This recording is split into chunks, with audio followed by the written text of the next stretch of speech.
Hola, hola mi raza bonita, ¿cómo están todos por ahí? Bueno, pues aquí estamos en el aeropuerto de Texas y pues andamos investigando qué es lo que está pasando con la situación de los inmigrantes de acá de Texas, que se ve todo invadido. Entonces compartan el video. Ya tenía mucho que no transmitía, pero es que he andado bien ocupada con lo de mi corte. Ya luego les platico qué pasó con lo de mi corte, pero bueno, les comento que sí está difícil la situación en todo Estados Unidos. Bueno, ya les voy a dar la carita, ¿ok? Sí. Hola, hola a todos ustedes, ¿cómo están por ahí? Bueno, pues aquí del canal de Hablando Claro con servidora Berta Aguirre, que para los que no saben es un canal de información, orientación en cuestiones migratorias en toda Latinoamérica y parte de Europa, cuestiones legales en México, y podemos investigar una situación en Estados Unidos. Somos abogados mexicanos, abogados la carrera acreditada en Estados Unidos, pero pues no nos quisieron dar la licencia y nos fabricaron un proceso criminal, pero bueno, tenemos el conocimiento, que es lo más importante. Bueno, les quiero comentar lo siguiente. Para hablar de un tema hay que investigarlo, hay que preguntar, hay que tener las pruebas para decir lo que estamos diciendo. Y pues ya tenemos más de 30 años en esto, ¿verdad? Entonces, este canal es con la finalidad de que la gente no emigre a ciegas, de que la gente emigre de forma legal, digna y ordenada. Entonces, fíjense bien, el desconocimiento de la ley, el desconocimiento de los procedimientos hace que las organizaciones internacionales y todos los países utilicen a los inmigrantes como les da la gana. Entonces, esto es el caso. Cada quien está utilizando a los inmigrantes como les da la gana, pero lo más interesante es que cada inmigrante esté bien informado. Bueno, yo vine a investigar si de verdad un inmigrante indocumentado puede viajar dentro de Estados Unidos, porque les comento, años atrás, antes de Biden, con Donald Trump, sí podías viajar dentro de Estados Unidos aunque no tuvieras documentos legales. Solamente bastaba con que trajeras tu pasaporte de tu país vigente y una ID del estado de donde estabas, pero solamente te pedían el pasaporte dentro de Estados Unidos. Y se viaja con el riesgo de cada quien, porque si te toca un agente que te pida el estatus legal, pues ahí sí ya nos jodimos, ¿no? Pero ni tanto que nos jodimos, porque si estás bien informado, si estás bien orientado y si te ocurre viajar dentro de Estados Unidos y te detienen y tú ya tienes más de 10, 15, 20, 25, 30 años dentro de Estados Unidos, tienes sometido una aplicación de residencia por tu papá ciudadano, por tu mamá ciudadana, por tu esposa residente, por tu esposo residente, por tu esposo ciudadano, por tu hijo ciudadano. Ahorita ya los hijos no pueden arreglar la situación migratoria de los papás dentro de Estados Unidos que entraron de forma indocumentada, porque no se les va a conceder el perdón a los papás cuando los están pidiendo los hijos. Ese es otro tema y se los voy a hablar en otro video. Suscríbanse por favor al canal de Hablando Claro con servidora Berta Aguirre. Por favor, échenle ganas. Me faltan 42 personas para llegar a los 4,000 suscriptores para que YouTube los pueda compartir. Ok, entonces les decía, antes se podía viajar dentro de Estados Unidos con el puro pasaporte, pero siempre ha habido el problema en los aeropuertos frontera, donde ahí sí los oficiales de inmigración te piden la residencia, la ciudadanía o el estatus migratorio. Ok, ¿cuáles son para mí en lo personal los aeropuertos frontera? Para mí los aeropuertos frontera son en el que estoy ahorita, que es en Texas. Todo lo que son los aeropuertos en Texas para mí son aeropuertos fronteras, porque aquí sí hay oficiales de inmigración, ¿ok?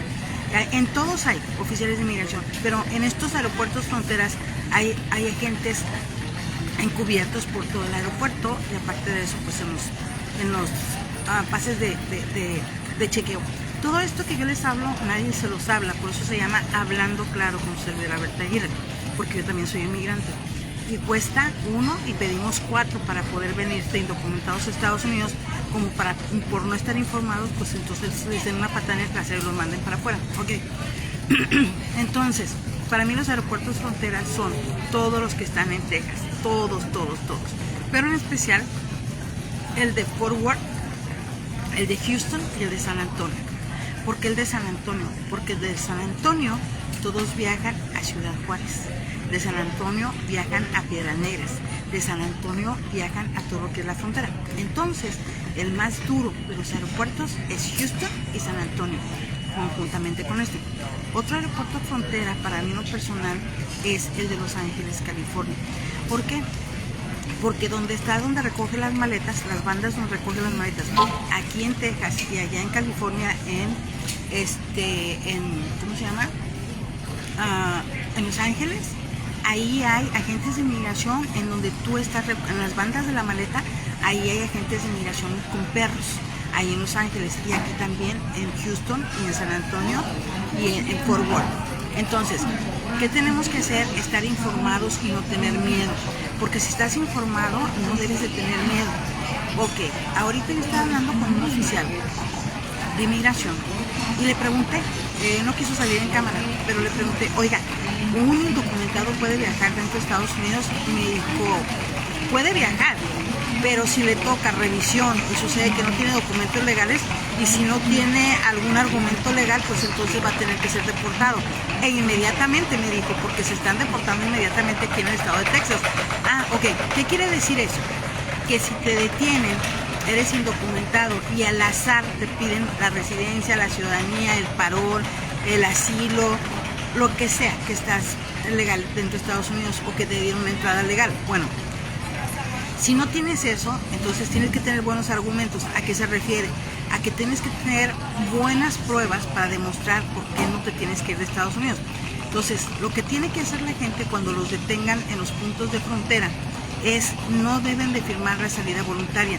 Deben de pedir que los vea un oficial o un juez de inmigración para el efecto de que pidan el asilo, independientemente si eres mexicano o no eres mexicano, porque luego sí sabíamos que para los mexicanos no había asilo, o sea, no estaba tipificado, sino era otro tipo de procedimiento, pero ahorita ya hay asilo para mexicanos. ¿Por qué? Por la delincuencia organizada. ¿Por qué? Por la inseguridad del país. ¿Por qué? Porque mucha gente se está viniendo de México y está demostrando que su familia está siendo asesinada en los pueblos de Michoacán, de Sinaloa, de Jalisco, de Quintana Roo. Entonces, están entrando la gente de México, pero traen evidencias. Entonces, es lo que se refiere el oficial de inmigración de aquí. Me dice, bueno, lo podemos detener porque no tiene documentos legales para estar, pero si tiene un buen argumento, pues puede ir con un juez para que le explique por qué está indocumentado dentro de Estados Unidos. Entonces, por eso les digo, si están bien informados, si están bien orientados, no deben de tener miedo. Entonces, si tú eres indocumentado y quieres viajar dentro de Estados Unidos, va bajo tu riesgo y tu responsabilidad. Pero ahora sí, dijo el oficial que en todos los aeropuertos, o sea, dice, siempre ha habido oficiales de inmigración en todos los aeropuertos, pero ahora con el señor Biden, todos los aeropuertos tienen los agentes que tenían, más los agentes extras para andar por todo el aeropuerto y andar en las bandas de equipaje de los aeropuertos. Entonces, quieres viajar como indocumentado es bajo tu riesgo y responsabilidad. Pero aquí paseándome por todo el aeropuerto, acabo de ver que detuvieron a 2 haitianos. Entonces los haitianos venían de Atlanta, Georgia, pero ya tienen más de 20 años dentro de Estados Unidos. Entonces le dijeron al oficial de inmigración pues que habían venido de emergencia a ver a una hermana. Ellos traen su pasaporte de Haití y el oficial dijo, ok, pues ven para acá. Se metieron y uno de ellos dijo que tenían una aplicación sometida por su hermana ciudadana que está muy grave aquí en Texas. Entonces el oficial dijo, ok, pues síguenos. Entonces no los van a deportar, los van a mandar con un juez de inmigración, les van a acelerar la corte de inmigración y ahí es donde, si tú estás bien asesorado, estás bien informado, tienes más de 20 años dentro de Estados Unidos, tienes o no tienes una aplicación de un familiar residente o ciudadano o un patrón, tengas o no tengas, pero tienes más de 20 años, 10 años, 15 años, más de 7 años dentro de Estados Unidos, pero no tienes récord criminal, has pagado tus impuestos, aunque sea con tu seguro patito, no has cometido delitos graves, entonces ahí, ante un juez de inmigración, ante una corte de deportación, ahí es donde debes de decir por qué sí te tienes que quedar y por qué no te tienen que mandar para tu país. Ahora bien, en el asilo es un proceso de deportación, entonces si te quieres arriesgar y te detienen, pues no firme la salida voluntaria y busca una muy buena asesoría. Entonces yo les digo, si tú quieres viajar, pues puedes viajar con el pasaporte de tu país. No viajes con el ID del estado donde vives. Si no tienes documentos legales, aunque traigas un ID de los estados santuario, California y todo, Chicago y eso, no viajes con el ID, viaja con el pasaporte de tu país. Entonces, dentro de Estados Unidos tú puedes viajar con el pasaporte, pero si ya te toca que te revisen y que sea sospechoso para un oficial de inmigración, pues entonces ahí sí te van a pedir la residencia, la ciudadanía o el documento legal. Pero si estás bien asesorado, bien informado, no debes de tener miedo de que te vayan a deportar. Yo quería hacer una campaña y tenía en mi cabeza hacer una campaña de que pues todos los indocumentados vayamos a inmigración. O sea, vamos al departamento de inmigración, pero bien asesorados, bien informados. Entonces, así como están dejando entrar a los caravaneros, pues así también deben de darle a las personas que ya tienen 5, 10, 15, 20 años esperando por una residencia en Estados Unidos. Esto es falta de equidad, pero también es falta de verdadero liderazgo de los líderes latinos que se dicen que defienden los derechos de los emigrantes y que no quieren que nosotros hagamos una opinión, pero no se vale. Que bienvenidos los caravaneros, no tenemos nada en contra de ellos, pero primero estamos los ciudadanos americanos, los residentes permanentes y los que ya tienen más de 10, 15, 20 años dentro de Estados Unidos pagando impuestos y nomás no les dan un permiso de trabajo. Y sin embargo, a todos los extranjeros que están entrando con asilo, con parol, se les está dando un permiso de trabajo y un seguro social. Entonces, ¿qué le falta a los líderes latinos? No andar diciendo que si no hay reforma no hay voto. No, hay que presentar una propuesta de ley, que les dije que yo tenía una, hay que presentar una propuesta de ley, hacer una manifestación nacional e ir al Senado y presentar la propuesta de ley y explicarla. Y no se necesita una legalización, no se necesita cambiar la ley para legalizar a más de 20 millones de indocumentados, y a las pruebas me remito. Tengo más de 30 años estudiando ese proyecto y estuvimos en lo que fue DACA. Entonces, nosotros sí sabemos cómo, pero no hay voluntad ni de los republicanos ni los demócratas. Entonces, si nosotros les caemos con esa propuesta de ley, ténganlo por seguro que se va a legalizar muchísima gente. Besitos y bendiciones.